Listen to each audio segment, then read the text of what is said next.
Hey everybody, Matt Mayhem here, and today I'm going to be showing you a little trick in Terraria to beating one of the mechanical bosses, more specifically the Destroyer. If you haven't messed with any of the mechanical bosses, this is probably going to be the easiest way to kill one of them. And to kind of get that out of the way, once you kill one of the mechanical bosses, it unlocks an additional bunch of monsters in the world. Also, it unlocks some armors and one new NPC. Actually, I think it might unlock more than one. But anyway, this is going to be probably the simplest way to do it. You want to kill one of the mechanical bosses, that way you can get some hallowed bars and you can get some souls of might, and you can actually make a bunch of better armor and weapons. That way you can take on the other mechanical bosses and the other bigger bosses in hard mode. So the first thing that you're going to want to do is make sure that your game is in hard mode. In order to do that, you're going to have to kill the wall of flesh. Once you've done that, that automatically unlocks hard mode for your world, and you'll be good to go. Let me kill these slimes here. Next, what you're going to want to do is actually obtain something called a Nimbus Rod or a Crimson Rod. You get the Nimbus Rod from a mob called the Angry Nimbus Cloud, which spawns during rainstorms. I think it's just at night. I've only seen them at night, so I'm gonna say it's during rainstorm and at night. Once you kill one, there's like a 6.5% chance for the Nimbus Rod to drop. You can also get the Crimson Rod, which drops from the Crimson Hearts in the Crimson if you have that in your world.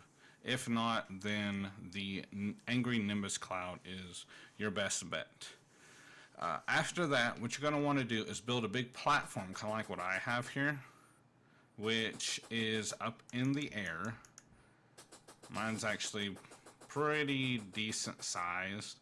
You're going to want to build one of these just to fight all mechanical bosses anyway, but for this boss you don't need as big a one, but it helps. And you're going to want, I'm going to jump down here to give you guys an estimate about how far down it is. It's about 60 blocks from the ground. Of course, we got a whole bunch of stuff right there. So that's about how high you want it up. So you're going to want a platform about 60 blocks high up into the air.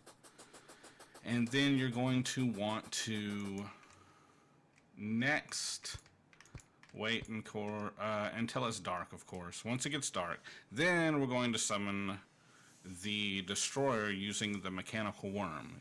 To make a Mechanical Worm, you need 6 Souls of Night, 5 Iron Bars or Lead Bars, 6 Rotten Chunks or Vertebrae, and you have to craft it using the Mithril Anvil.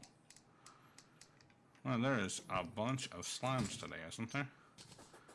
Alright, let's see. It should be about time. So, what we're going to do is we're going to summon the Destroyer. He's going to come in, and because he's basically the same thing as the World Eater, which is a very, very big snake. I wouldn't call it a snake, but a big worm that comes out of the ground, and he basically stays near the ground.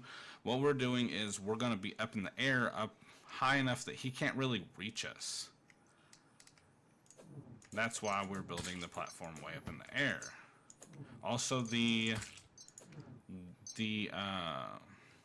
Destroyer does not split like the World Eater does. He stays intact the entire time, and all of his sections all share the same health bar. Also, the instance that you start attacking him or do any damage to him, he will actually summon little orbs that'll fire laser beams at you, and can get kind of overwhelming if you don't deal with them as well. So the more times you hit him, the more orbs he summons, and the more mobs you have on the screen that you're having to deal with. So this is the easiest way. This will deal with all of the orbs. This will deal with the boss, This will do everything. Let's kill this last one. Alright, let's go ahead and summon the destroyer. And here he comes. He usually starts, he'll come up here the first time. After that, he's actually going to go down.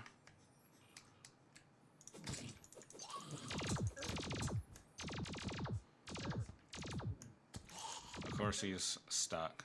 Alright, there we go. Okay, so he's down there. And while he's down here, he can't get up to us. So we're good. What we're going to do is use the Nimbus Rod, which I have right here, which summons a cloud with rain in it that does damage. We will actually put it right here, right under our feet. So we're going to set it just like that. And if you look below us, the destroyer will just keep running into it because he's so big. He keeps going back and forth in kind of a figure 8 pattern, and he's just going to keep running into it by standing in one spot. If you can see down here, there's little orbs right here, the probes. He's going to keep spawning them, but they're always going to go straight up into the rain. So yeah, we're putting the Nimbus clouds right here on top. It's actually raining underneath the platform. So this is pretty much it. He has 80,000 health. It usually takes me about 5 minutes or so to kill him. I can usually do 2 of these in one night if I do one right after the other and don't loot anything or anything like that. I can usually do one right after the other, and I can have all of them, or have both of them dead before the night ends. If you don't kill him before it becomes light, it'll actually despawn him, and you'll lose all your loot that you could have possibly gotten. Let's see what he's at. He's going down pretty fast. Oh yeah, 50,000 already. Oh wait, we gotta, whoops. We gotta summon more. There we go. You have to make sure you stay on top of that. Just,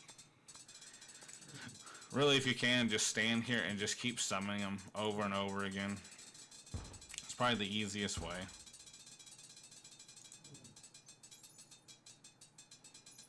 What's he down to? Almost 40,000. But yeah, since he stays on the ground, he won't be able to reach up here. It's not high enough, or it's not low enough, I mean. So he'll never be able to actually attack you. Sometimes I've had the probes get past the rain droplets because they're off to the side just a hair or whatever. Just use your bow or your gun to deal with them. Kind of like the additional mobs that keep coming on the platform here. But really, I mean, that's it. After you beat him, he's gonna drop approximately like 15 to 30 hallowed bars, which can be used for armor, weapons, and a mining pick eventually, which is exceptionally good. And then he also drops 20 to 40 souls of might, which you'll also need for the mining pick, and a couple of different items. I believe one of the items is the harp that you can make in a bell or something to that effect. I don't use them. Oh yeah, 15,000.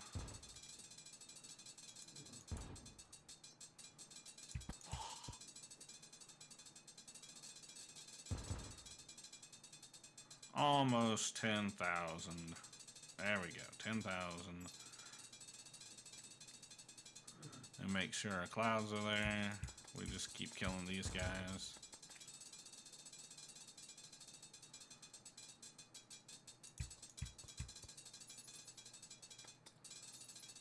Also, he has a chance to drop a vanity piece, which is a helmet, which kind of looks like his head. He also has the chance to drop a trophy, and I think he drops some potions. I think that's really about it. Alright, so Souls of Might. Down here's all of our loot. Got 29 hallowed bars. That's the only thing you are really looking for, is the bars and the might. And let's go back inside the house real quick. Alright. So yeah, that's it. You can, after you farm him about 2 or 3 times, you should have enough to have all of the pieces of armor.